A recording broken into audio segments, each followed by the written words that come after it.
This is Twit. Bandwidth for Know-How is brought to you by Cashfly at CACHEFLY.com. Today on Know-How, It's SMD. and we are totally freaking out.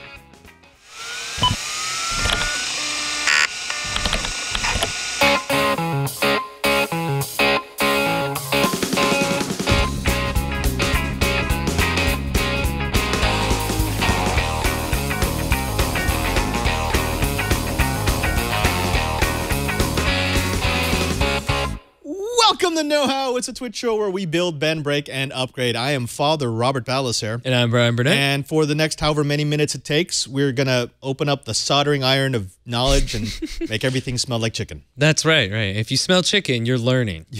You're learning the hard way. Yeah, that's usually how I learn.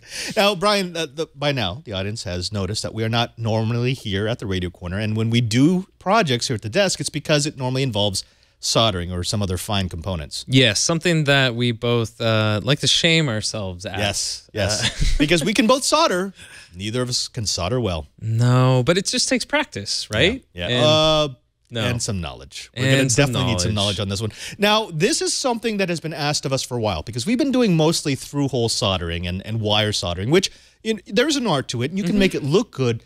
But the holy grail, the one that has eluded me for the longest time, is SMD. It's the surface mount technology, which it requires a bit more of a steady hand and a little bit more discipline on how much solder you just slather onto your components. Yeah, that's true. You kind of have to have a fine touch. It's like working with jewelry or something, or like being a watchmaker is what I imagine. Yeah. We had a question from Akita in our Google Plus group, and Terrence Clayton had this plea for us. So Terrence asks, do you have any plans to demo SMD soldering? I purchased a couple of LED panels you showed off when you mentioned it on one of your soldering demos. And actually, yes, we do. Terrence, thank you very much for asking. Now, the kit he's talking about is this. Anthony, if you go ahead and go to this link, we got this kit from Banggood. It cost about $10. It's nothing super productive, but the nice thing about it is it will teach you SMD. You will have a lot of opportunities to hone your skills. What I would suggest is you go ahead and buy a couple. At that price... Why would you say that? At least buy two, because you're probably going to mess one up. It's just going to happen. But this, again, this is part of the learning process. But Brian, in front of me right now, Anthony, if you go ahead and switch to this view, this is one of the very earliest. This is the reason why I said buy multiples, because that's ugly. Yeah. So is it supposed to be bulbous solder? Yeah, that's a design choice. It was totally... it's an art style, right? This does not work. And yeah, I took a lot of practice, but basically what I did was I used this to hone my SMD skills, and I figured out what I can and cannot do. But in order to figure out what we should do, you know what I thought? I thought maybe we need our soldering spirit animal. Our soldering spirit animal. And folks, we all know that means Mr. Mark Smitty Smith. Smitty! There he is! Apparently your spirit animal is a moose. He's a moose, some sort of elkish thing. Elkish thing. I'm going to put that in my Twitter bio now. Elkish thing. Those are knowledge horns. Yeah, the knowledge horns. It's when you really need that knowledge deep inside. Knowledge horns. They're there. Smitty, Yes, sir. SMD kind of freaks people out. It freaks us out, definitely, because we're talking about really teeny tiny components. We're talking about components that are normally picked and placed by machinery, not by human hands. Is it really as difficult as people think it is? It is no. I think it has a big stigma to it. I think a lot of people are freaked out about it because they don't understand it, or it's something that they haven't had experience with. But once you learn a little bit of technique, it's a slightly different technique. Once you learn a little bit about the technique, and if you have the right tools, which are not that expensive, then you can do surface mount soldering quite effectively, quite easily, and it's doable. It is totally doable.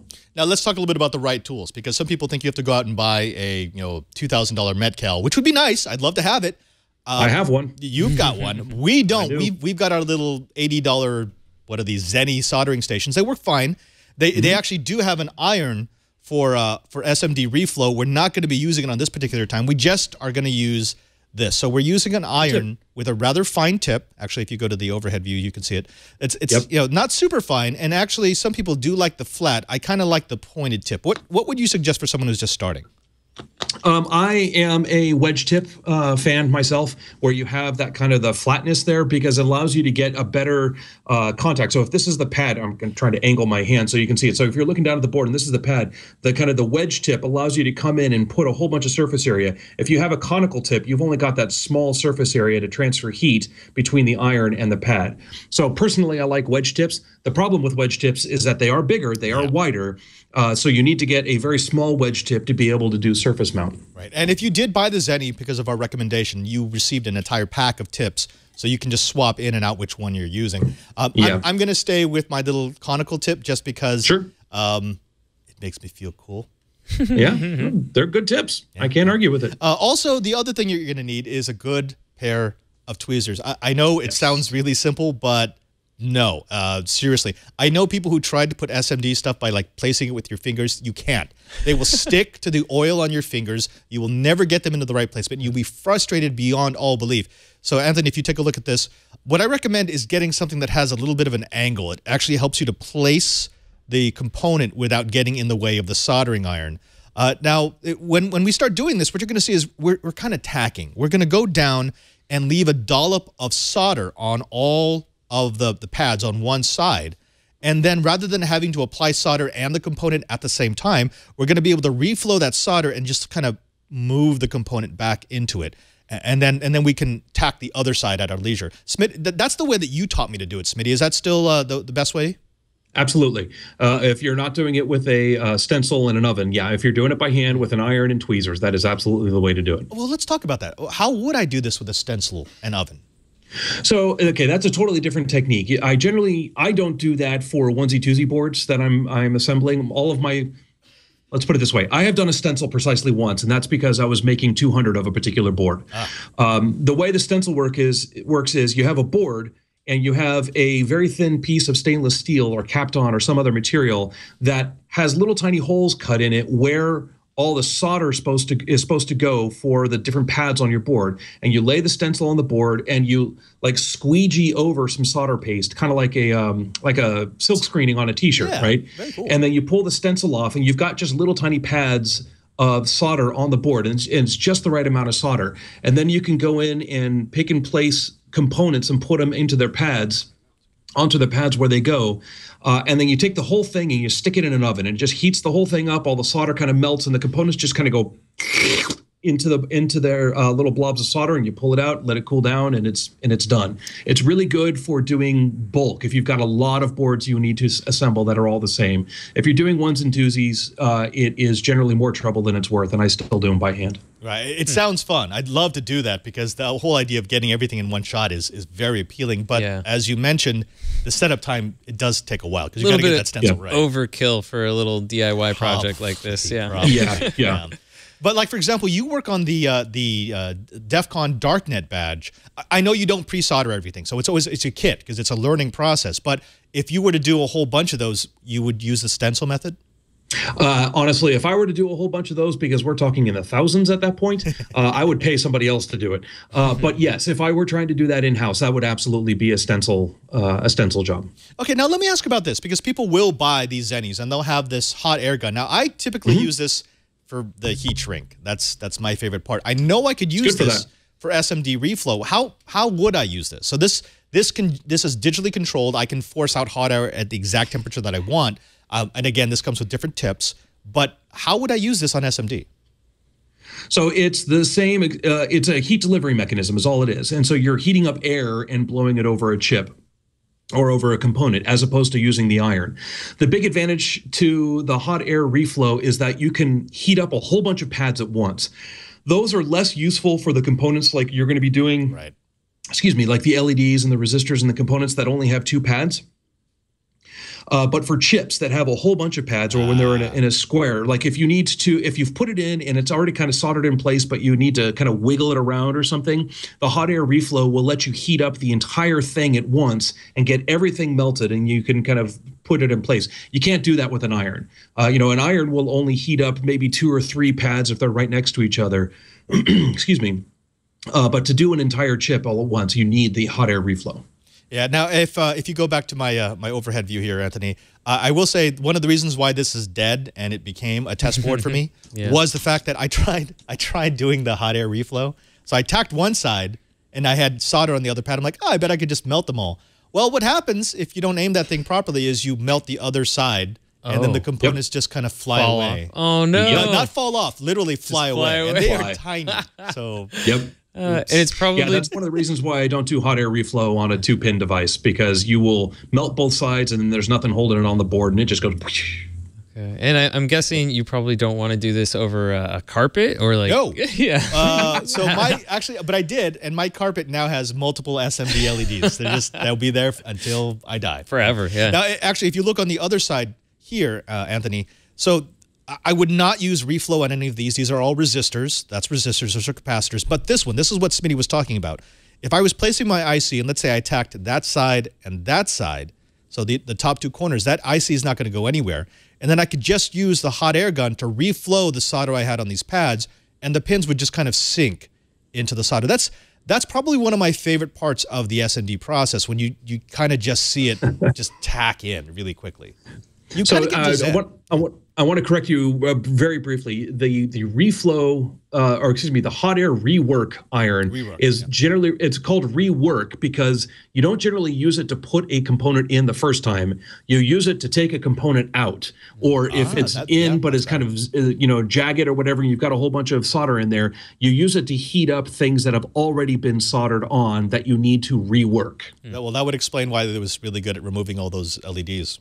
Yes. So you generally don't want to use it to put something on. You want to use it to adjust it or take it off. Okay. All right. So let's go ahead and open up the kits. Brian, I gave you a brand new kit. This is my demolition kit, but I've got the new one here. This is what the clean board looks like. One of the things that you're going to want to identify, and this is in the instructions, although I got to tell you, the instructions that come with these kits, not so much of the greatness. What are you talking about? Is this the instructions here? Yeah. If you go to Brian's camera, you can see what they look like. That's a little on the sketch side. A little thin. I will say, if you come back to my camera, when you line up your board, oh, by the way, we're using these circuit board holders so that it's really easy to flip them back and forth and then hold them in place.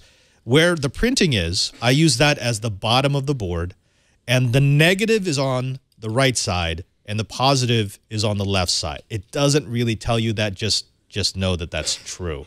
And in fact, I'm going to show you that it's true by going back to my junk board. So here's my junk board.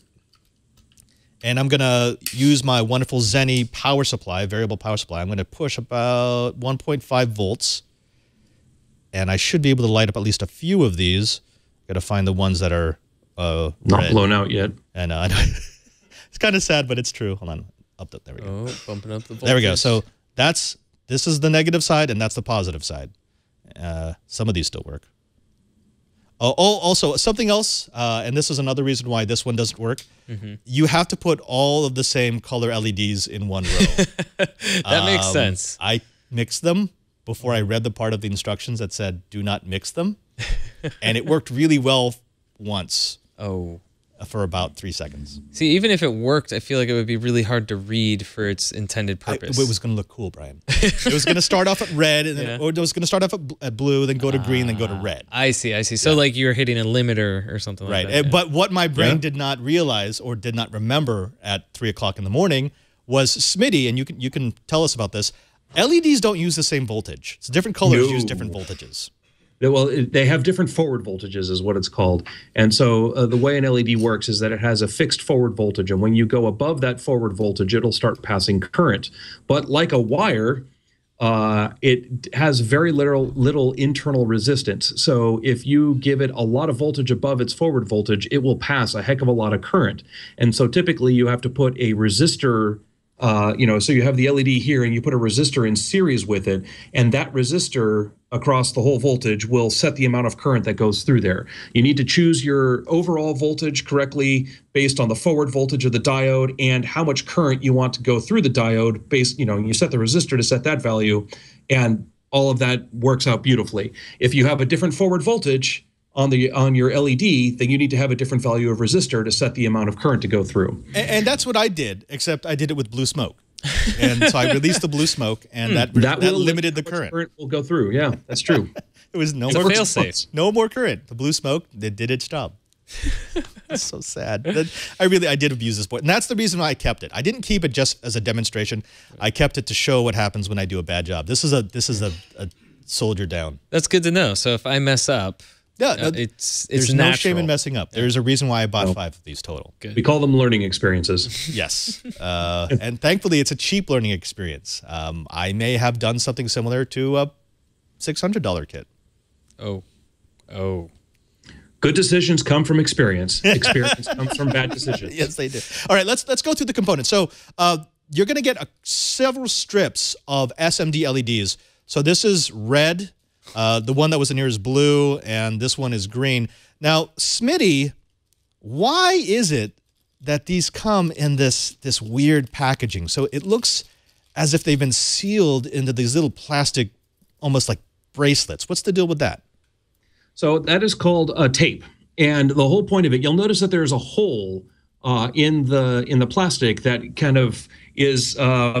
Remember, like the holes on the side of the old movie films? Mm-hmm. Oh yeah, they were the holes that would used by a wheel that would actually advance the film through the machine, like right? A dot matrix printer. Yeah, like a dot matrix printer. Yeah. So the exact same thing is happening here. So these are designed to go into a pick-and-place machine. A pick-and-place machine is a machine that's got a whole series of these tapes of components, and it knows what component is in each tape spot, and it can peel back this plastic and just kind of keep peeling it off and advance the tape by one component every time. And then it's got this little tiny suction cup that comes over and picks up the component. It knows where the component is, what type of component it is, where it's supposed to go on the board, and like a XY 3D printer kind of style, it goes exactly to the right spot on the board, plops it down on top of the solder that you just squeegeed on with a stencil, and then releases it, moves over, grabs the next part, and just keeps going and picking and placing all the components for you. Right. Now, you will notice, Anthony, if you go back to that shot there, this does have polarity. And I know it's kind of difficult to tell on this particular camera angle, but one side of the LED is notched and has a green mark. So it's actually telling me which side is positive and which side is negative. You're gonna definitely want to read the instructions, Brian, to make sure that you place these properly. Yeah. Because once you solder these in, you're not going to really want to remove them to swap them around. No. Not that many of them anyway. Yeah. The other thing is, I got to ask you this, Smitty. When I was doing my original version, I just peeled the plastic off and kind of dumped them into a tray. Is that the best way to remove it out of this? Because it's very easy to accidentally snap the string. Yep. And then they go everywhere. What's your way? So I will hold the thing and I will kind of peel the plastic off and just pull the plastic to uncover as many as I know I'm going to need right now. And then I very carefully kind of tap the plastic to have them drop out on the table. And then I will move it away and, not pull off the cover anymore, because you're right. I have had too many times where I've accidentally flung them and they go flying across the room, and that's never fun. They fly really far, by the way. They really do. There's not a whole lot of wind resistance on an 805. Now, we also have other components here. So, of course, there's this. This is the tiny little speaker so that we can actually hear the music that's being passed through the device. And then this is everything else. So we've got a couple of components in here. Of course, we've got some capacitors. We've got this. That's the IC, the custom IC that's doing all of the analysis. So it looks at the incoming DAC. What is it? No, this is DAC and an analyzer. Analog to digital. ADC. This is an ADC and also an analyzer, which will drive the logic. And then these are just resistors, different resistors of different values. This is also designed to be in cartridges, right? This is like tape. Yep. Yeah, that's the same kind of tape. So we're doing the job that a machine should be doing. Is that? Yep. Do you want to be replaced by machines? But yes. When it comes to things that are this tedious and I had to do 1,000 of them, yes. But it's kind of fun. All right. So this is how you learn, Brian. This is how you learn. The first thing that Smitty taught me to do before he said, no, that's bad and you should feel bad, was when I'm dealing with I'm SMD, never going to live that down, am I? No. That will always come back. We want to put solder on just one of the pads, right? Why not both? Because you can't go in with your soldering iron and heat both of them up at the same time. It won't sit flat if you did both. Right. Yeah. So what we're going to do is we're going to put a blob of solder on one, or not a blob, sorry, as little solder as possible on one of the pads. it will solidify, and we're actually going to do the entire board, right? We want to prime the entire board at the same time. Let's start out with just doing one at a time, so that you get the process and the technique, and then once you've kind of figured out how to do it all, then you can go in and do a whole bunch at the same time. But you don't have to do like all the the LEDs in this one row, do one side, and then go and do the other side of that row. You don't have to do it that way. Okay. Now you'll notice that here at Know How, we don't see color, which is why my board is white and Brian's board is not white. It's like a retro 70s. Yeah, so you'll know which one is which by which one has the white color and also which one's on fire. Mine will probably be smoking it. They might both be on fire, and at that point, the color won't matter. The color won't matter. All right, so go ahead and grab your soldering iron and grab your solder.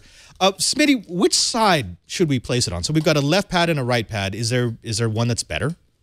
I always like it. So for me, I am a left-handed solderer. So I have this iron in my left hand, and I will put the tweezers in my right hand. In my right hand. And so I will put the solder on the pad by the left side, because that's where my soldering iron is. But it all depends on which hands you use for which things. Yeah, I'm right-handed, so I'm probably going to be holding the iron with my right hand. So I should put the pad. I should tin the right pad so that I can hold the tweezers with my left hand. Correct. Right? Okay. So all of the same little tidbits hold for this. I'm going to put a tiny dollop of solder on my iron just so that the heat is going to transfer well enough. And let's see. We do want to heat the pad and not the solder, just like so. And that's it, right? I mean, we really don't want much more than that.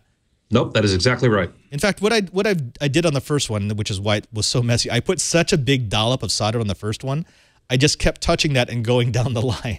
Oh, jeez. That's how much there was. So literally, I mean, you can really get into a groove here. Once you kind of get in the groove of laying it down, like that's way too much right there. Get into like a Zen sort of mode. Yeah, like my solder Zen mood. Oh, Smitty, when you're doing this, how quickly do you typically go? Oh, I can go pretty quickly. I will point out that you also have a pretty large bore solder there, which is going to make it difficult to put just a little tiny bit of solder on a pad at a time. It wants to put a whole bunch. So now I'm looking at my board. I feel like if I did the left pad before I did the right pad, it would be easier. No, go ahead. No, you're right. So you do the way it's I'll be good holding, for you, man. I'll be holding the LED in the tweezers. Yeah, so, okay. Yeah, so I've got the tweezers on my left hand, and I've got the soldering iron on my right. Okay. So show me, Brian. Show me what you got. Show me what I... Oh, boy, okay. All right, so you can do it, man. I'm going to lean away from the mic here real quick. Lean in. Yep, oh, by the way, audience, before you get too critical, remember, Brian and I are trying to do this as we're also trying to podcast. So it adds a level of other side, Brian. Other side. Oh, no. Oh. That's okay. It's okay. It's okay. It's not the end of the world. Do it to the next one, but do it to the side where you have the soldering iron, so that, yeah. Right. That makes sense. Nope. You know, what I find is... There you go. It helps me to think of something else while I'm doing this so I don't concentrate too much. So typically, I start reciting lines from Dragon Ball Z or Futurama. You do that even when you're not soldering. I know. All right, so, I'm slowing down a little bit for you, Brian, because I don't want to get too far ahead. Well... Oh, cold joint. Go back. Nope, one up. There you go. Okay, actually, that's a good point. How do you know it's cold? When it's too much of like a ball bearing? No, well, the ball bearing just means that you put too much solder on there. It's cold if you don't see it flowing throughout the metal. In fact, the one in the upper left, the second down from the third row, yeah, that one there looked a little cold too. Now, what I've done is I'll go back over my work and just kind of reheat and reflow just to make sure that you're actually going all the way through. Obviously, you don't want that. You want to get it right on the first time. But does that mean I just didn't put enough heat onto the pad? Yes. So do not be afraid to leave the soldering iron on there for 2, 3, 4 seconds. Right, because there's no components on this yet. No, you really want to make sure that everything gets nice and hot so that all the solder flows real cleanly. You hear that, Brian? Nice and hot. What kind of solder is this? We are using the nameless brand solder. Kester? Is it?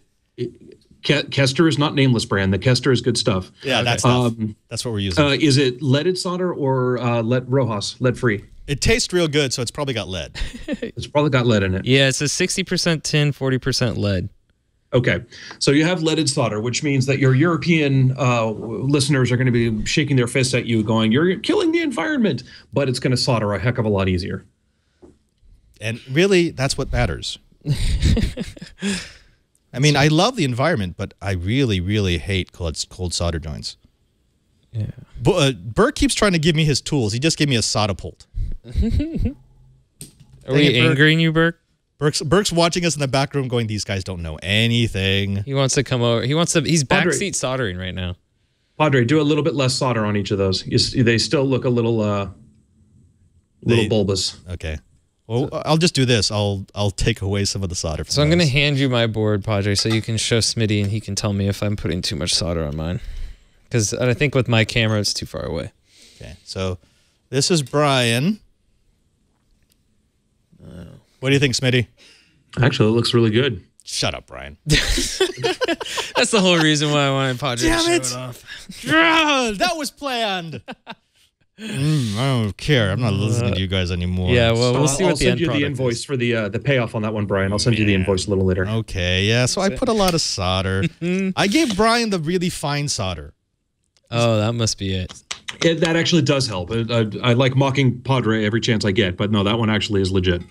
Padre, you did a bad job. You should feel bad. And you should feel bad. You should feel bad. Okay, so so what I'm doing is I'm actually going over the old bulbous parts, and I'm reflowing it, and that will put a little bit of the excess on the iron, and then I can just go to the next pad. Yep. And apply it. I don't generally recommend that as a preferred way of doing this, but as a as a Smitty mocked me, so now I must do this. That it works really well. I mean, that's not how I'm doing it, Padre. But if you want to do it that way, wow, you do you. Wow, you do you. Okay, all right. Okay, it's on. Let's do this. Oh my gosh! Now Padre's getting serious. Oh yeah. Okay, you want to go down this way, Brian? I'm only on the third challenge row. Accepted. Just wait till we get to the backside when you have to start soldering ICs and capacitors. Well, by the way, Smitty, I found something out the other day. If you allow someone to come into your lab and put together a kit and they're soldering a capacitor and they leave the iron on the capacitor too long, the capacitor actually explodes. What kind of cap? It was just like this big. It was actually a decent sized electrolytic cap. Oh, electrolytics? Yeah. I've never seen an electrolytic explode due to heat, but it wouldn't surprise me. Wow. It was just, because I came back in and he was like wiping things. I'm like, what happened? He goes, I don't know. The cap just exploded. I'm like, okay. I think we're done here. Is that a situation of your soldering's bad and you should feel bad? Like things are exploding? You know what? He was learning, and I was helping him to learn, and then I told him to get the heck out of my lab. All right, so let's say this is what I got. So I've got the first half of the board. Maybe it's time to start placing some of this stuff, Brian. Yeah, I want to. So the audience some action. Yes, yeah, let's get excited. Okay, put away the iron. Make sure that you wipe it. Oh, wipe it down. Always clean your iron. Otherwise, they end up looking like this if you don't clean them. Ooh. Yeah. It's not a good look. All right, so I'm going to go ahead and start with blue. So I'm going to have blue on up and down this first row. So you say probably my best thing here would be just peel back the plastic? That's the way I do it, but you have to be very careful, like you said, to not accidentally flick the black part of it. Because they will go flying. I usually make sure it's pointed down as I'm pulling off the clear plastic lid so that if it flicks anywhere, it's going to flick down onto the table right where I'm collecting them. Got it. And if you go back to this camera, so this is the job that Smitty is laughing at. Yeah, I put way too much solder on some of these Bama Jammas. I'm sorry about that. It kind of looks like somebody punched it, like it's missing teeth. Wow. Wow. Okay. You solder bad, Padre, and you should feel bad. I get it. Oh, man. It's like it fell out of the soldering tree and hit every solder on the way down. Like, you're just, okay, you know what? We're not friends anymore, Hippo. So sorry. Oh, by the way, you're not. No. One of your LEDs are replaced with an exploding component. Have fun with that. It's the capacitor that the other guy had in the lab. Exactly. Oh, you know what? I got away. I just used the tweezers. Okay. Yep, exactly. That's how I do it too. This is, You know, I should actually make a machine. We'll 3D print a machine that will actually advance and punch out components one at a time. So you could just like hit a button and it will advance to the next one. I don't know how you're supposed to tell. They have those. Oh, they have? Well, then I don't have. Well, no, but mine's going to be better because it will have LEDs that Absolutely. that blink. Holy, that little green dot is so hard to see. That's why I got Yes, here. they I are. got these for you. Or Bert got those for you. And I have this one, so you can, yeah. Can you see it? It's not easy with these glasses in the way. I thought those. Oh, never mind. Nope. Try it with these. I don't know if this is going to help. All right. While Brian is doing that, let's go ahead and take a moment to listen to these messages. Previously on Twit. And I basically made a 3D map of the whole world. You can basically go everywhere and show the map. I was at Machu Picchu. Yeah, can you go to Machu Picchu? Man, you would have saved me thousands of dollars if I had this. Tech News Today. Hey, graphic designers. A robot is about to steal your job. According to Inc. magazine, Nutella used an algorithm to redesign its packaging, and it was a smashing success. Using machine learning, the company was able to create unique designs for 7 million jars with no two labels alike. Know-how. We finally gave into it. I'm sorry, folks. After a lot of requests, we made ourselves some spinners. Why buy one for $7 to $10 when you could build one for like $30? That's right. As long as you have a 3D printer. So really, it's like $330. If you have a 3D printer laying around, this is a fun project to do with it. Twit. Some assembly required. That's really cool. That's a nice looking label. We're talking about Nutella on a technology podcast because of it. Like, I never saw that coming. And it's also really good. I'm allergic, so no. Thanks, Kevin. Kevin's allergic. Buzzkill Kevin.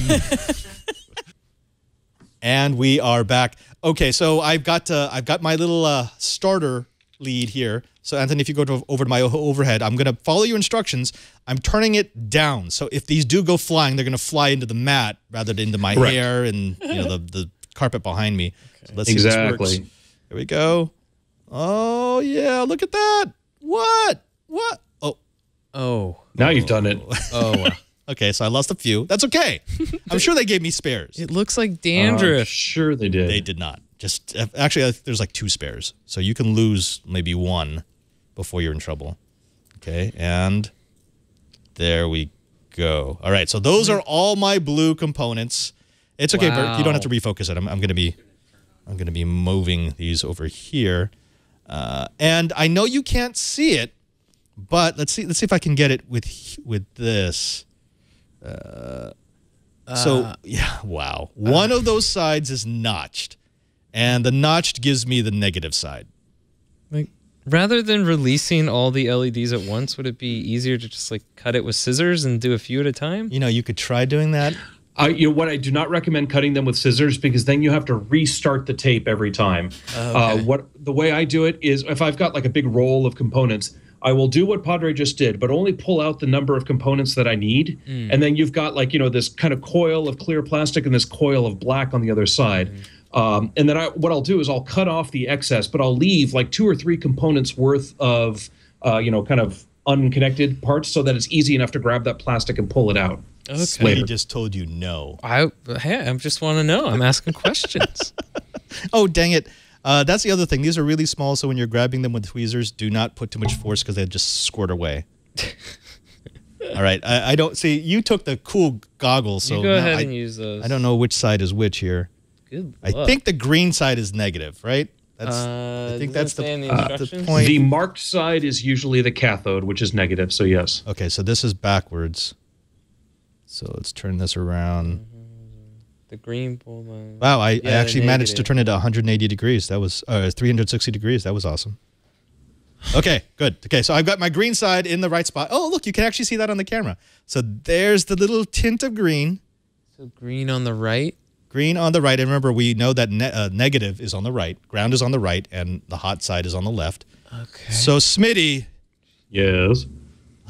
Help me, Smitty1 Kenobi. Okay, so grab your tweezers. Okay. Pick up the component. very gently. Okay. Come in with your soldering iron. Oh, now you've done it. You flipped it over. Is that flipped over? Yes, it is. Oh, yeah, look, it looks like a play button. Smitty's on Skype and he can tell. It looks like a diode. It does look like a diode. Oh, which, by the way, it is. Oh, by the way, Smitty, could you remind the folks at home what a diode is? A diode is... You're just going to lose that crap all over the place, aren't you? I think that's right. Yeah? So a diode is a semiconductor device that allows current to flow one direction and not the other. When you're looking at the schematic diagram, it flows in the direction of the arrow. And unfortunately, the arrow is on the bottom of this component. So notice how he heated up the solder, moved the LED into place, and then removed the soldering iron. You might want to do that again. Hold the iron in place for about 3 seconds because you really want to make sure that everything gets plenty hot for all the solder to flow to all the components. Okay, and that's actually, probably good. Good point, because when I did that again, I heard it kind of snap, and that was the component actually hitting the board. Yeah. So it wasn't completely flushed on the first solder. Oh. Oh. Son of Martok. You know how I said there's probably a spare? Yeah. Yeah. There's got to be Let's hope there's a spare. Okay, not as easy as it looks, folks. Okay, I've got a mic in front of me, and I'm trying to do it on camera. You make it look so easy. So you've got a mic in front of you. You're trying to do it on camera, and these are 805s, which are most electronic nerds will say 805 is totally doable. But I'll be honest with you, I do everything in 1206s, and the 1206s are about 50% again as big as these. Wow. Look at Brian. Look at Brian for a while. Go to Brian. No, don't go to me because I'm gonna try and do that top one where I soldered it on the wrong side. I think. Are you switch soldering? Yeah. I'm like, stop it. So I was gonna try to do this one, but it's green is on the right. Show me those tweezers. No. No? Are you kidding me? Fine tip ones if you can. Yeah. Those are way too big. When you're done, Padre. Oh, you want mine? You've got like 4 tweezers there. I think that maybe these ones will work better. Here, I'll show you, Smitty. What do you think of these ones? These ones look like they could work. Yeah, that'll be good. We got it, Burke. Oh, Burke is sighing so heavily as we're doing this. Oh, Burke is recommending that you put a little Scotch tape down on a piece of magnetic board, and then you can pick them off. Nice. You know, Burke, he knows things. Burke knows his stuff. So negative on the right side is what we have. Oh, by the way, we have had a request. People wanted to know what Burke's last name is. It's Burkington. Burke Burking, and his middle name is Burke, so it's Burke Burkington. The third. What's your name, sir? Fletch. Full name, please. Fletch F. Fletch. All right, so when I do this, I don't yet want to do the other side, right? I want to do all the components down the row, and then I can hit the other side. That is up to you. If I'm only doing one or two at a time, I would do that, yes, because I know what I'm doing. Honestly, for you, I would go in and like tack the other side just so that you have a couple of components to demonstrate. Wow. Okay. Okay. No. My out loud voice again. Wow. Jeez. Hey, and I hear Burke laughing down the hall, so that's awesome. You can't categorize that as a laugh. That was a cackle. That was a cackle. That was a cackle. He did just cackle. All right, so like so. Okay, so this is going to be tough to see, but I soldered the... There you go. So I soldered it, but from my point of view, it looks like it's angled up a little. That means it's not flush against the board. Yeah, it's not. So should I... It's not critical for it to be flush against the board. Okay. That is to say, it won't prevent it from working if it's not flush against the board. Okay. As long as the solder is good and hot and flowed between the pads on the device and the pads on the board, then it should be all right. Okay, I think I'm good on that. If you want to make sure it's flush on the board, what I'll do is when you go in, so you've got your tweezers with a component over here. You got your soldering iron over here. You reheat the solder, go in with the component, leave it there for a second, pull off the soldering iron, let it cool, continuing to hold it with the tweezers. Then once it's cooled down, I will take the tweezers off and use them to kind of gently push down on the component, come in and reflow the solder again. And sometimes it will already be flush, but if it's not, then you kind of hear it go ka-thunk. Yep, that's the little click you can pull then you pull the soldering iron out, hold it there, let it solidify, and then pull it out. Okay. And that will make sure that the component is flush with the board. Okay. Give that a shot. Not on that one though, because you've already soldered both sides, so you're not going to be able to do it with that one. I haven't done this side yet. Oh, you haven't done that side? No. Oh, then you're in good shape. Yeah. Go for it. Yeah, go, Brian. Come on, do it. Come on, Brian. What? Come on, Brian. Yeah, it's easy, huh? Huh, Brian? Make it look good. It better look good, otherwise Smitty's going to laugh at you, and then Brooks can come over here and cackle. Well, let's be honest. I'll probably laugh anyway. Okay, so it's flush now. It's a little angled off, but meh, it should be all right. It'll be all right. You did a good job, and you should feel good. Yay! Now I only have like 200 more to go. Yeah, it's gonna take a little bit of time. So what I'm doing is I'm actually lining up a bunch of the components at once, which is probably hubris because I'm gonna bump it and they're all gonna fall off. Oh God, Padre! I know. It's a pencil. But you know what? I'm doing this. You know why? Because Brian made fun of my soldering, and now I want to make him feel bad. You know, this show, 50% of know-how is Brian and I just making fun of each other. We all know that, right? I mean, let's acknowledge that truth. I think it's probably closer to 75 or 80%. Yeah. But when we have Smitty here, suddenly we've got, a referee. And I've got Bert giving me little tips on the side, too. Of course, we've already had Smitty tell Brian that he's the prettiest, so whatever. It's true, he is. Well, thank you. It's nice to hear, I think it loudly, but... You think it loudly? Nice. You're both the prettiest. Aww. Now he's just he's setting us up for when he really It's like, oh, by the way, I like neither of you. You're pretty, so you don't have to worry about being good at soldering. Oh, wow. God, no, don't even. No.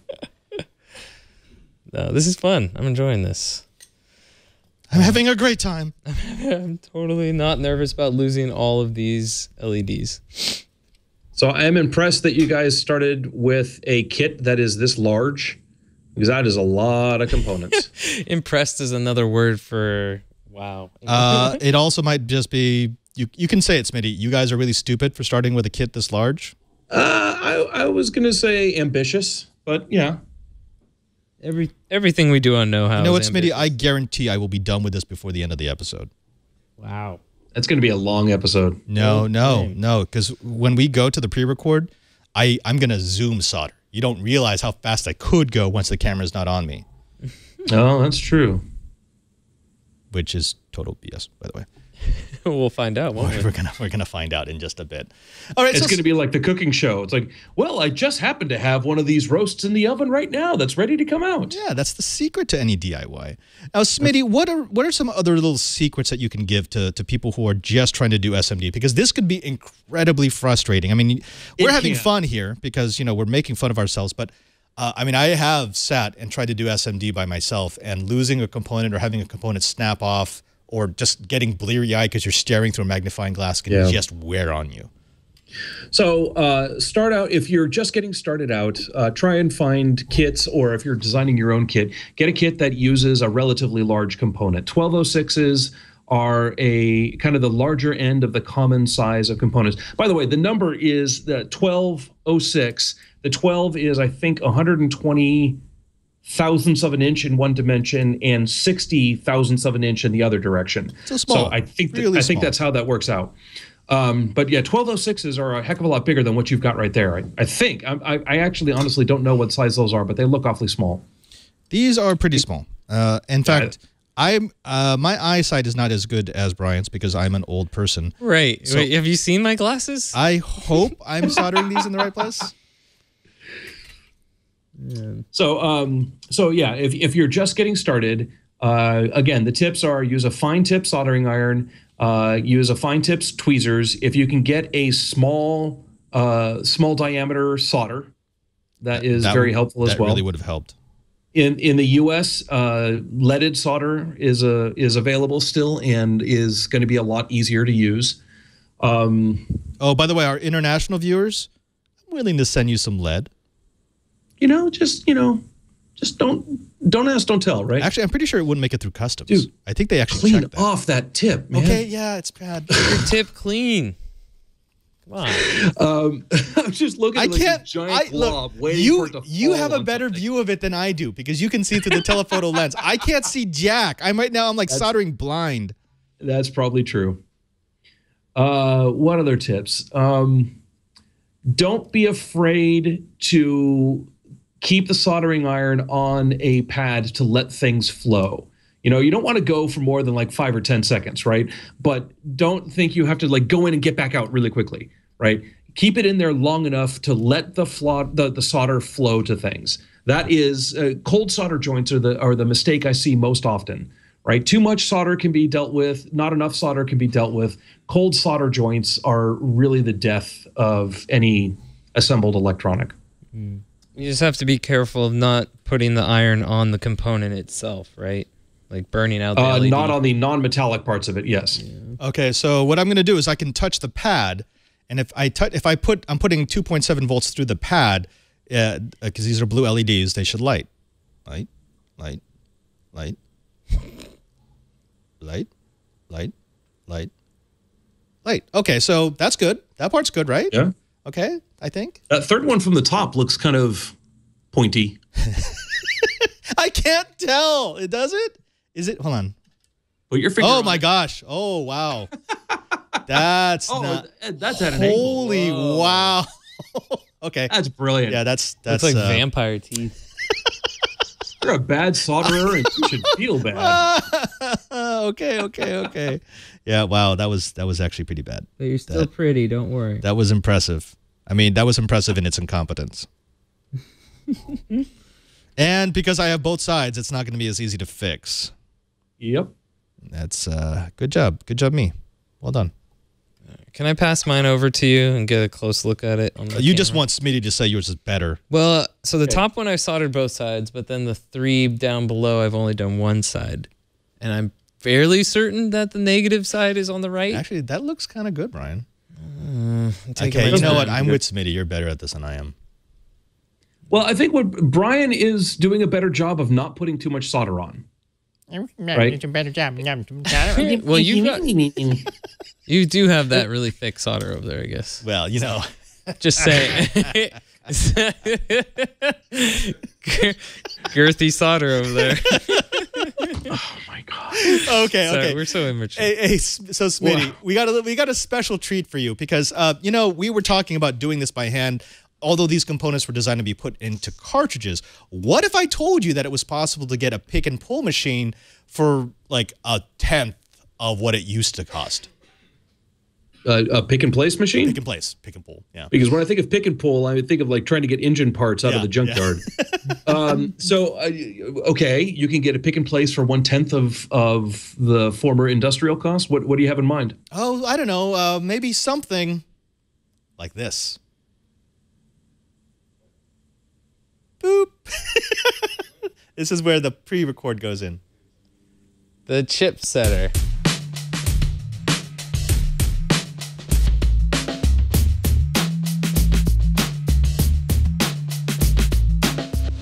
Hey makers, do you know your way around a soldering iron? Because if you do, then most likely you've bought components in those spools, those long spools that seem to, you know, they do a really good job of holding small components, but you might have wondered what those spools are for. Well, here at Maker Faire, we know exactly what they're for because we're at Chip Setter and we're finding all about the Chip Setter 1. Now, what is the Chip Setter? Chip Setter 1 is a low-cost pick-and-place machine. These machines are used to pick up these tiny components and place them exactly where they need to go on the circuit board before the reflow process. These are the types of machines that are used to build every electronics device, whether you know, a phone or a computer motherboard, except they're usually very, very expensive. Tell me a little bit about the specs. How many spools can I stack? How many different types of components? How complicated can I make my circuit board? So we accept components down to a 402 size or 0.4 millimeter pitch ICs, and our system can accept up to 48 millimeter feeders. We also have 12 and 16 millimeter feeders, and you can mix and match them. We have a continuous strip where they can be connected. But really what we want to do is solve 2 problems, a setup time problem and a software reliability and ease of use. The way we want to solve the setup time problem is having feeders that are so cheap you can have 1 per reel in your inventory. So when you're setting up the machine, you're not fiddling with loading tapes in, you're just snapping them in. On a typical project where I might be using, say, 10 different types of components, a couple of resistors, a couple of capacitors, a few different types of LEDs, how quickly could I go from drawing to prototype? Well, the main thing you'll need to do is create your manufacturing data. But the nice thing is that you've already got that information in your CAD software. So your CAD software will export 2 files, a Centroid file and a bill of materials file, which are simply imported into our software. From there, if your feeders are attached and you've told the machine what is in each feature, in each feeder, you hit go and you can just watch it run. I have to ask, I have not seen even small pick and place machines for less than $30,000. How is it that you've got the price point of this so low? And actually, I guess we should ask, what is the price point of the Chipsetter 1? This machine, after our Kickstarter campaign, this machine will be $6,000 US MSRP. It'll come with 7 feeders, including 2 cut tape trays, a tube feeder, and all the nozzles you'll need. But our Kickstarter campaign is live right now, and there's 40% off early bird discount, 33% off, and 25% off. So there's some major savings to be had to help us reach our goal. Now, obviously, the customers who would be most interested in this would be makerspaces who would want this right alongside their industrial level 3D printing machines and CNCs. But who else do you see getting one of these, especially at this low price point? Is this in the reach, do you think, of that small basement workroom maker? Well, we've sold machines to universities, definitely makerspaces, and small design firms. But we know that the problem of small components is only getting worse, and we know that people like us have wanted this machine, so we think that definitely we can reach everyone who wants to make great things. I tell you, this is one of the coolest pieces of tech I've seen at the fair. Thank you very much for sharing it with us. Once again, please tell them where they find you, where they get to your Kickstarter, and where they can start picking and placing. So you can reach us at chipsetter.com/KS to reach our Kickstarter campaign. Thank you. And I, for one, welcome our pick and place robotic overlords. There you go. What do you think about that? I mean, because I thought it was a fantastic piece of equipment. For $6,000, is that worth it? I mean, depends on what you mean by worth it. If I were trying to do a production run of boards or getting into a chip fabrication house or had a makerspace or something like that, absolutely. Am I going to be sinking $6,000 on one of those in my personal house for assembly? Probably not. Right. But that is definitely an impressive component. I like how they were talking about the setup time being a raging pain. So they just made it the feeders cheap enough that you can just have a feeder for every component instead of having to put your reels into all the feeders all the time. Yeah. That was really cool. I mean, that's what I liked about it. So you didn't see it because the cameraman didn't cover it, but they actually had a rack. So they had all their components, and so you would basically go down your list, your little menu of components that you needed for any given project. You would pull them off the rack and just plug them in. Yeah, that's cool. I love that. The other thing that they said that really interested me was the software. The one of the hardest parts of it is, I mean, the putting the reels in and everything is kind of a physical pain in the butt. But the real pain in the butt is getting the coordinates of what component goes where and making sure that your board, when you place it in the pick and place machine, is keyed correctly so that it knows where the 0-0 corner is on your board and where everything is on that, especially after you panelize and all kinds of fun things. So I liked hearing them say that they were doing the software side of things, that you just take the files you've already got out of your CAD program and import them into their software, and it will generate all the files that their device needs. That was the other epic thing that I saw in that video. Brian, again, because he wants to prove that he's the prettiest, he's got his board over here. He wants me to pass a little bit of current through it to see if it lights up. So I'm pushing 2.4 volts. And Brian, let's see what you got. Okay, that lights. Cool. What am I? Yes. Uh-oh. Oh. Wait. Almost. Yes. Cool. All right, good job. Well done. Nicely done. Now, in the meantime, I got a few more done. I mean, I don't know. I just... How many did you get done? All of them. Okay, so let's do the back now. Hey, when I'm doing this... I told you, man, I go into turbo mode. Uh-huh. That's what I do. Can you show me those LEDs again for a second? Yeah, see? Look, it's awesome, right? So there were sure all of them. Okay. It's beautiful. It's beautiful. It worked really well. If it makes you feel better to lie, that's okay. I am a priest. Of course it makes me feel better to lie.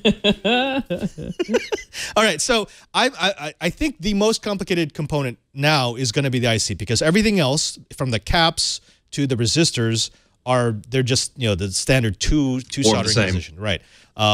Now this has a notch. Yes, Where do I line that up on the chip? Should there be a notch? Some chips have notches, but also look at the top surface. You'll notice that there is a dot. Ooh, there we go. That is your pin 1. The notch also signifies pin 1. Okay, so correct. It goes like that. But I mean, I can't do this like before. Do I pre-tin one of these pads, or how do I place this? Okay, so just one. So I usually pre-tin one of the corners on the side by where my soldering iron is, right? And then I move the chip in, and that one pad will be enough to hold the chip in place while you solder the other pads. And I will typically go for the opposite corner second, so that it's held in place by the 2 corners. And then from there, it's easy enough to solder all the individual pads. So just like that. Mm-hmm. And you probably don't even need the tweezers. You can just push it in with your finger. I hear Burke yelling at me, so he doesn't like what I'm doing. All right, so just line this mamma jamma up and then reflow. Mm-hmm. And push it in place. I can't tell if he's yelling at you to stop or if he needs help. The thing on the top. We've got it, Burke. Push it over a little bit more. It's kind of leaning over, or it's not centered. Oh, okay. Left to right. And seriously, you can see better than I can, so I will trust. I believe it. I will trust you. There we go, like so. Except that now it looks a little bit too high. Oh man! But you're getting close. You're getting very close. And I also believe you that I can see better than you can. How's that? And you've gone too far. Oh, bad mamma jamma. Okay. There you go. There we go. Huh? I told him. And then what you would suggest is I get this other corner so that it kind of holds everything in. Correct. All right. So flip this around. I'm not going to say I've done this before, but when I did do this before, I had a huge magnifying glass in front of me. That really did help. Do you use a magnifying glass, or are you like Brian and you just have super eyes? I do not have super eyes. The magnifying glass tends to give me a headache if I try to look through it for too long while I'm working. I use the magnifier for checking my work afterwards, but I don't tend to work through the magnifying glass. Okay, that was ugly. But so, okay, I'm going to give you one more piece of advice. Yes, please do that. I highly recommend that you invest in some solder wick. Oh, gosh, yes. Because when you solder wick is literally wick, it's a mesh piece of little strip of copper mesh that is a wick, just like a wick in a candle, right? It's kind of this woven copper, and it is impregnated with flux. And so the whole idea is that you set this on top of a solder joint that you want to take the solder away, and then you come in with your soldering iron and you heat the solder wick. I'm trying to do this so you can still see my face. So you can heat the solder wick, and then that heats the solder underneath it, and it literally wicks away. Oh, you've got some. Look at that. Cut that off, man, because once you've actually heated up a piece of solder wick, all of the flux is gone, and it won't work anymore. So you have to go with a clean. No, I'm serious. Cut off the piece of solder wick. Well, I would, except Burke didn't give me a clipper. Oh, Burke ran in with the solder wick? Burke ran in with the solder wick. He's got everything back there. And seriously, this entire episode, he's been yelling at us. Ah! Ah! we don't really understand. We just know Burke's displeased. Yeah, well, I'm being polite because I have a microphone. Cut. Is he coming around to set you straight? Yeah. He said it's because the last rookie who used his solder wick did not cut it off. And he made direct eye contact with me. I'm not sure why. Strange. I thought it was Alex. Wasn't Alex the last one to use his wick? It probably was. Because Alex was trying to learn how to do SMD. Yeah. It probably was Alex. Now, I've done this in a pinch with just some extra wire and some flux. That's basically the same thing, right? It'll just wick away. Yeah, pretty much. The solder wick is, it's designed for it, and it does a better job of literally wicking away solder. All right. But I'm going to keep working on this. Why don't you go ahead and take a look at what Brian is doing? Well, I'm still working on my LEDs. I've got 2 more down here on the row to do. Okay.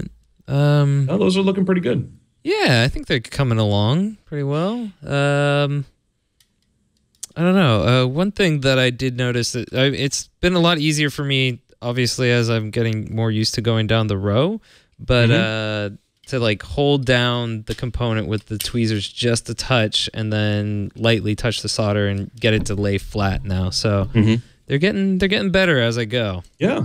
Looks really good. Thank you. Looks better than Padres. Okay, yeah. So I got a little bit of work done into mine. So yeah, I got most of my components on.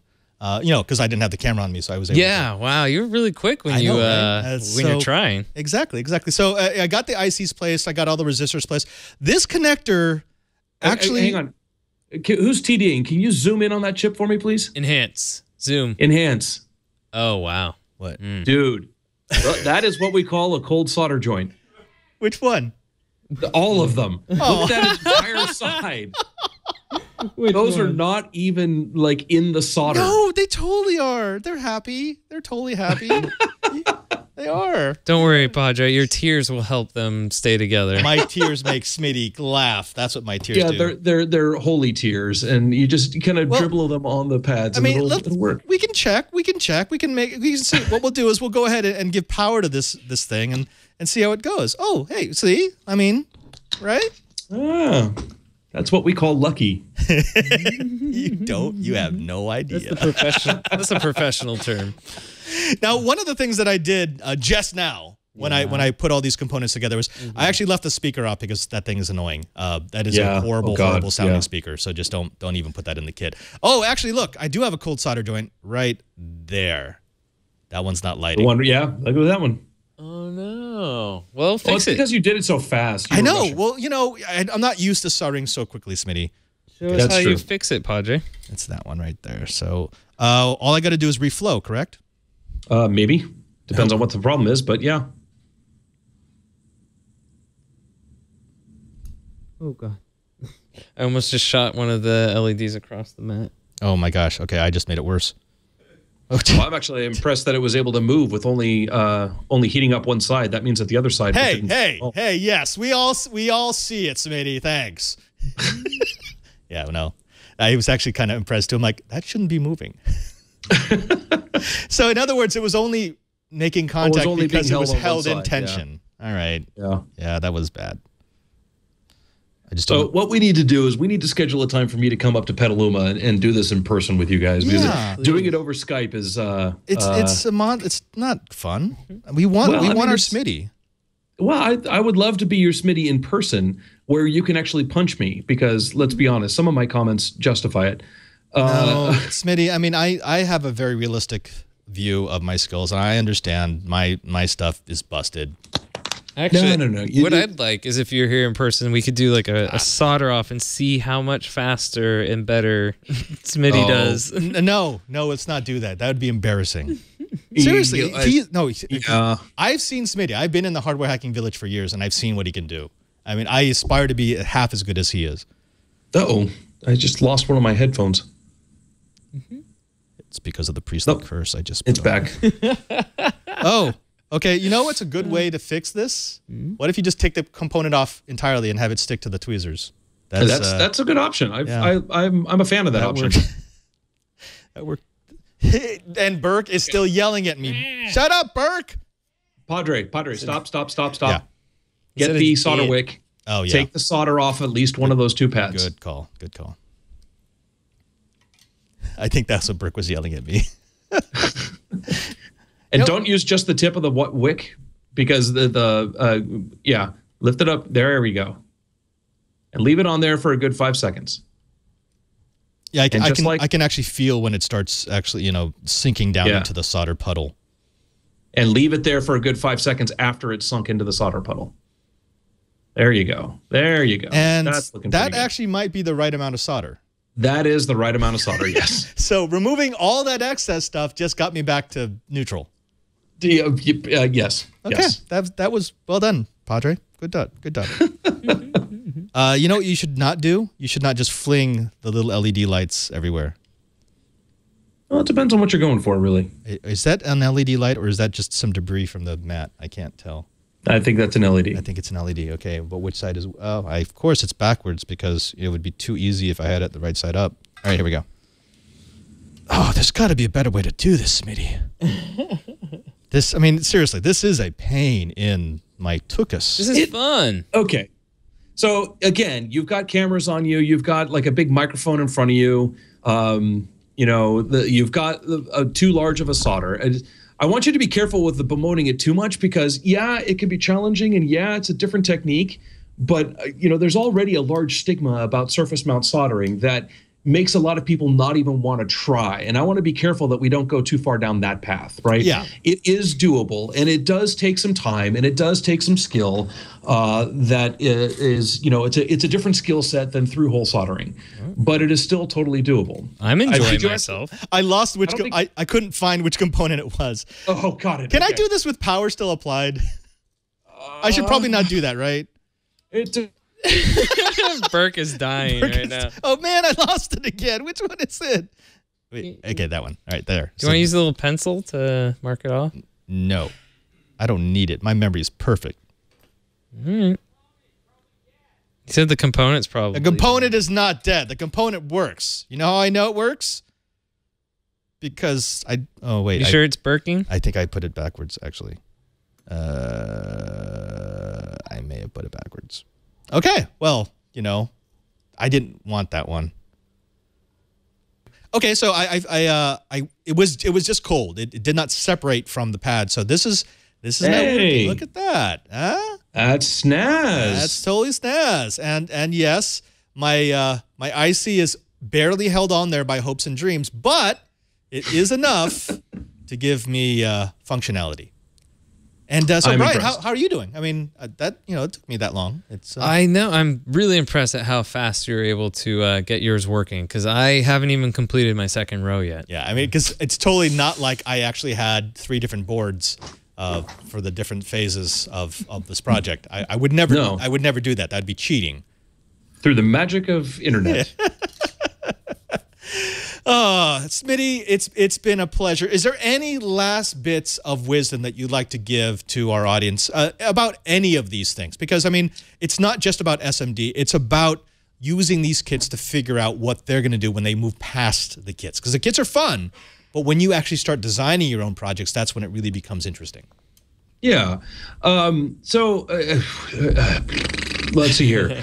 Don't be afraid to give it a try, right? I mean, we've been having fun today. We've been having fun mocking Padre because, he's in a kind of a contrived circumstance trying to do this on camera and quickly and all that fun stuff, right? But the reality is that this is absolutely attainable by anyone, by everyone, right? It does require a little bit of special tooling. You need a soldering iron with a fine tip. You need some tweezers with a fine tip. If you don't have, a 15-year-old's eyesight, then you might need a magnifier to be able to see things. But those are not very expensive. Chances are you already have a soldering iron, so another tip, a finer tip, is not going to be all that much. The tweezers are just a couple of bucks, right? So the equipment is stuff that you might already have, and if you don't, you can attain pretty easily. I recommend starting with larger surface mount components, 1206s if you can, not some of the little tiny things. Start out with some of these kits. This one is an awful lot of components, and they seem to be awfully small. So that is probably an ambitious kit to start out with. But start out with a kit where it's not the end of the world if it doesn't function, and that's a good way to learn, right? And that just kind of it's exercise. What is exercise? The definition of exercise is you're doing something that you don't really need to do. It doesn't really accomplish anything, but the act of doing it improves you in some way, right? Weightlifting, you're picking up heavy objects and putting them down again, right? That doesn't actually accomplish anything except that it makes your muscles stronger. It makes you better at what it is you're trying to accomplish. So the boards that Brian and Padre are doing right now are exercise, right? Okay, you've got some blinky lights, right? Yeah, does that accomplish something? Yes, no, maybe. But what you're doing is you're exercising and you are practicing and honing your skills. And I think that is very useful. So start out with some kits like that where the success or failure of the actual kit itself is not critical. And then move on to doing kits that are, where you do actually care a lot more about the outcome of the kit itself. And then maybe when you're doing your own project and you're starting to do some layout, if you do it with through-hole components, the board is this big. But if you do it with surface mount components, the board is this big. And that saves you a lot of money and a lot of real estate on board fabrication costs, right? And you can get away with these things because you are now no longer afraid of surface mount. It takes a little bit of exercise. Don't be afraid to dive in there and try it out.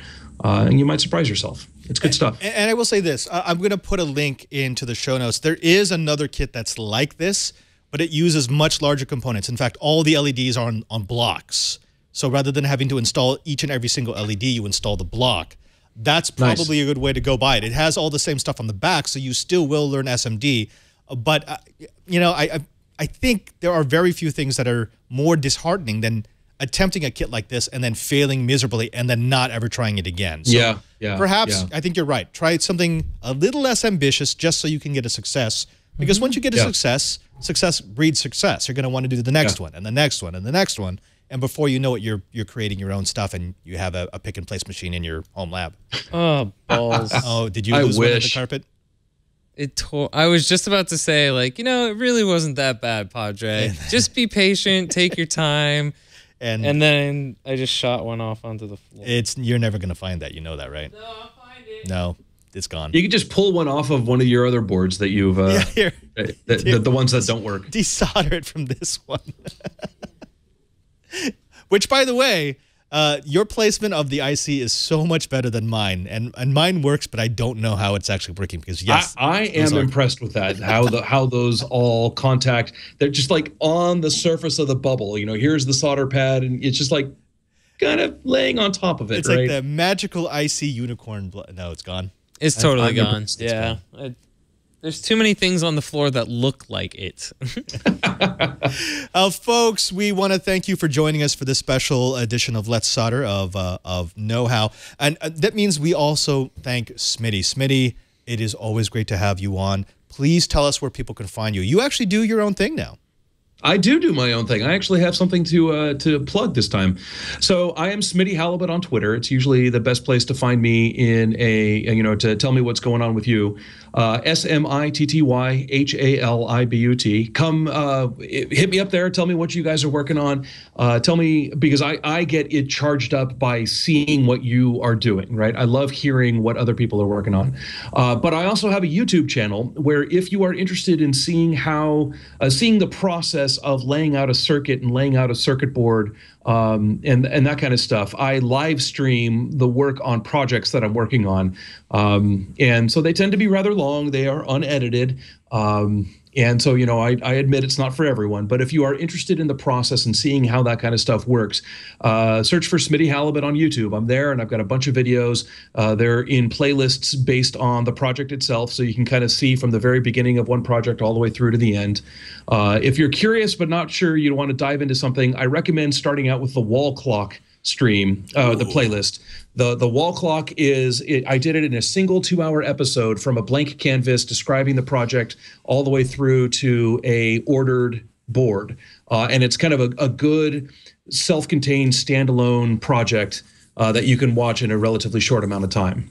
Yeah, if you want to see someone who actually does the things that we pretend to do really well, that's definitely going to be Smitty. Smitty, thank you again. Now, people can actually find you. You're going to be at DEF CON this year, yes? I will be at DEF CON, yes. Okay, and you're working on something special, hopefully, I think. Actually, no, not for DEF CON. I have no agenda for DEF CON for the first time in probably 12 years. Doesn't that feel nice? I think you're just going to go and enjoy. It does. Yeah, you're just going to hang out. You're going to maybe to the talks, but for me, DEF CON is mostly about just seeing people that I only see maybe once or twice a year. Community. It's all about the community. Yeah, it really is. So 100% agree. If you happen to be anywhere near Las Vegas for what are the dates of DEF CON this year? I know it's in July rather than August. End of July. Yeah, I don't remember the dates off the top of my head. Look it up, defcon.org. Go sign up. You're going to find Smitty. Are you going to be walking around in the kilt this year? I have new kilts this year, so it's entirely possible. All right. But that doesn't really narrow it down because there are a lot of us in kilts. That's true. Yeah. Hit me up on Twitter. Tell me where you're at. We'll do a meetup. Absolutely. Now, don't forget, folks, that if you want to find out anything about this episode, the soldering irons that we're using, where you can find the kits, and yes, the link to the easier kit, you're going to get that at our show notes. Brian, where do they put their show notes? Oh, you can find that over at twit.tv/KH. And not only will you find the notes and the links for everything that we worked on today, but you'll also find a way to download or subscribe to the episode. Which is always good. And if you have any questions or concerns, or if you want to share your experience with working with SMD, you're going to want to do it in our community. on Google+. Just go to Google+, look for Know How, the very short joining process so we can keep out the spam accounts. But once you're in, you get access to over 11,000 Ketas. That's our know-it-alls. These are people who are in every stage of their maker journey from beginner to expert. You can come in, ask questions. If you're an expert, answer questions. Or maybe you just want to give us pictures of your projects, of your drone flying, whatever it might be. Put it in there, and who knows, it might end up on the show. Again, go to Google+ and look for Know How. That's right. But if you want to follow us and see what we might be working on outside of Know How or what we have coming up on future projects, the best place to do that is on Twitter, and I am at cranky_hippo. And you're going to find me at PadreSJ. And we've got a third member of our crew today who who's dying. Spreading the plague. Aww. Anthony Nielsen. Anthony, hey guys. We're not joking. That's not for show. He's had that on the entire day. Yeah, I have maybe a little running fever at the moment, but yeah. See, that's dedication right there, though. Well, we've got Burke down the hall yelling at us, and we've got Anthony who's like coughing up bits in lung. So this has been a very strange episode of Know How. Anthony, can you tell the people where they can find you? Well, you could. I work on the new Screensavers getting segments. So if you're interested, go watch that show. Yeah, watch the new Screensavers. Yeah. You have a Twitter account, don't you? Yeah, A. Nielsen. Follow Anthony. Mm-hmm. You should. We are all going to have the plague. I just want to go to sleep, you guys. Yeah, can we wrap this up? Let's draw this episode out some more. Hey, you know what? Actually, Smitty, I've got an extra kit. Let's do another one. I'm going to finish the board. I'm in. Mail it to me. I'll get started right now. Until next time, I am Father Robert Balaser. And I'm Brian Burnett. And that is Mark Smitty Halibut Smith. And now that you know how, go SMD it. Be good humans.